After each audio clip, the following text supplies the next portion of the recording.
Oke, masih dengan Profesor Kardus, tak berijazah tapi jenius. Ya, tahukah Anda, hampir seluruh material atau struktur tampak di alam semesta ini tersusun dari partikel-partikel komposit seperti proton, neutron, dan elektron, di mana nantinya proton-proton dan neutron akan diikat oleh gaya nuklir kuat menjadi nuklida atau inti atom, di mana setiap nuklida umumnya memiliki elektron di kulit terluarnya. Ya, struktur kesatuan yang tersusun dari gabungan proton, neutron, dan elektron disebut dengan atom. Tahukah Anda, setiap nuklida atau inti atom memiliki jumlah partikel komposit berbeda-beda. Perbedaan dalam jumlah susunan proton, neutron, dan konfigurasi elektron inilah yang diklasifikasikan oleh para ilmuwan sebagai sebuah unsur atau elemen. Ya, hingga saat ini tercatat ada 118 unsur atau elemen yang telah ditemukan di alam semesta ini, dan ribuan jenis, turunan, juga isotop-isotopnya, di mana kesemua unsur tersebut pasti memiliki massa atom yang berbeda-beda. Yang umumnya, unsur yang memiliki massa atom besar akan bersifat tidak stabil atau radioaktif. Seperti yang Profesor Kardus jelaskan, bahwa setiap jenis unsur selalu dibedakan melalui jumlah massa atomnya, terutama jumlah proton yang dimiliki. Dalam tabel periodik, urutan setiap unsur dikategorikan dari jumlah protonnya. Contoh, hidrogen yang bernomor atom 1. Karena faktanya, hidrogen hanya memiliki satu proton. Helium bernomor atom 2. Karena faktanya, hanya memiliki jumlah proton 2. Lithium bernomor atom 3 karena jumlah protonnya hanya 3. Besi bernomor atom 26 karena faktanya jumlah protonnya hanya 26.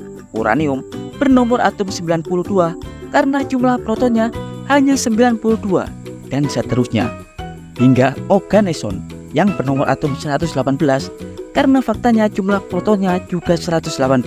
Setiap unsur atau elemen selalu berjumlah proton sama. Begitu pula nuklida stabil dan radioaktif memiliki sifat yang berbeda karena umumnya jumlah proton dan neutron di inti atomnya berbeda-beda. Ya, dalam konten kali ini Profesor Kardus akan mengulas fakta dan fenomena-fenomena unik yang dimiliki oleh beberapa elemen di alam semesta ini. Tapi sebelum Profesor Kardus mengulasnya, jangan lupa like, subscribe, dan tekan tombol lonceng di channel Profesor Kardus. Tak berijazah, tapi jenius, untuk mendapatkan informasi dan notifikasi-notifikasi terbaru dari sudut-sudut bumi dan sudut-sudut alam semesta lainnya.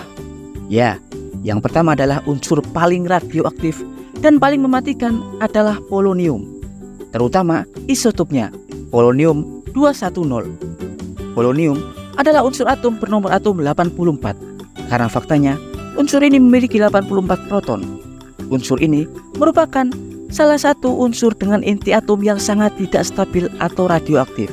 Ditemukan pertama kali oleh Marie Curie pada 1898. Jumlah unsur ini sebenarnya sangat minim di alam semesta, terbentuk dari produk peluruhan uranium dengan paruh waktu hanya hitungan bulan. Asal Anda tahu, polonium juga memiliki julukan sebagai agen pembunuh kimia, terutama polonium-210. Polonium-210 memiliki sifat 250.000 kali lebih mematikan daripada hidrogen sianida, kelompok racun sianida yang paling beracun. Diketahui hanya diperlukan 1 mikrogram polonium atau 1/1 juta gram polonium untuk membunuh 8 orang dewasa sekaligus. Polonium-210 sangat dilarang kepemilikannya bagi warga sipil sepanjang sejarah modern. Polonium umum digunakan oleh para diktator untuk menghabisi lawan-lawan politiknya. Sebut saja kasus-kasus sabotase kriminal yang melibatkan agen-agen intelijen Rusia, Korea Utara, atau Israel, di mana mereka cukup menabur beberapa mikrogram polonium di baju korban untuk melenyapkan korban. Karena polonium-210 mudah terionisasi dengan udara, penanganan unsur polonium wajib menggunakan pelindung khusus seperti sarung tangan atau masker. Kontaminasi pada kulit, terhirup, atau tertelan dapat membunuh Anda dalam hitungan menit. Ya, kekuatan toksisitas polonium berasal dari peluruan spontan radiasi alfa. Meski diketahui, radiasi alfa tak begitu mematikan daripada sinar gamma, tapi sifat radioaktivitas polonium berbeda dari pemancar alfa lain. Diketahui, pada setiap 100.000 peluruan partikel alfa yang terjadi, satu emisi gamma kuat dapat terbentuk dalam proses peluruannya. Ya, ketika polonium tertelan atau terhirup, kerusakan jaringan sel secara spontan dapat terjadi. Pada posisi ini, Anda akan sulit untuk diselamatkan. Ya, polonium-210 juga merupakan sumber neutron. Diketahui, pada senjata nuklir, polonium-210 dapat digunakan sebagai modular neutron dengan berilium untuk menciptakan hamburan neutron yang membombardir inti iblis. Dan selanjutnya adalah unsur yang dapat menghancurkan logam lain, yakni gallium. Ya, gallium merupakan unsur bernomor atom 31 karena faktanya jumlah protonnya juga 31. Ditemukan pertama kali pada tahun 1875. Unsur ini sangatlah unik dan memiliki titik lebur yang sangat rendah. Untuk melelehkan sebuah gallium, kalian bisa ambil gallium dan letakkan di tangan Anda. Lalu Anda kemudian bawa ke ruang hangat dengan suhu sekitar 30 derajat Celcius. Pada suhu itu, gallium akan langsung meleleh. Gallium sangat jarang ditemukan di alam. Gallium umumnya diekstraksi dari produk sampingan, yakni biji seng. Dan tahukah Anda bahwa inti iblis atau bahan inti senjata nuklir wajib dicampur dengan unsur gallium agar bentuk allotrop kristalnya selaras, sehingga ketika dikompresi pada tekanan dari luar, pada proses predetonasi, inti akan terkompresi dengan sempurna atau presisi. Tahukah Anda, unsur gallium juga memiliki sifat unik yang dapat merapuhkan logam-logam khusus seperti aluminium, nikel, baja, besi, dan jenis logam padat lainnya. Yang diketahui, gallium memiliki sifat khusus yang bernama afinitas atau sifat yang dapat mempengaruhi struktur kristal unsur lain. Gallium dapat membuat rapuh dan hancur logam-logam lain karena gallium dapat berdifusi ke dalam lapisan kristal logam, mengganggu hingga merusak struktur kristal logam seperti aluminium, nikel, baja, dan lain-lain. Selanjutnya, elemen terberat dan teringan. Ya, tahukah Anda, elemen terberat adalah osmium sesuai dengan massa jenisnya yang memiliki massa jenis 22,61 gram per cm kubik. Meski oganeson memiliki massa atom tertinggi dengan 118 proton, tapi dalam hal massa jenis, osmium jauh lebih baik. Selain itu, osmium juga dikenal dengan kestabilan isotopnya karena kepadatannya. Osmium bahkan sangat keras, bahkan lebih keras daripada berlian. Namun, karena tingkat kekerasan yang begitu tinggi, membuat osmium juga sangat mudah patah, terutama saat terjatuh. Ya, tingkat modulus Jura atau tingkat ketahanan terhadap tekanan osmium lebih baik daripada berlian, yakni sebesar 46,26 gigapascal.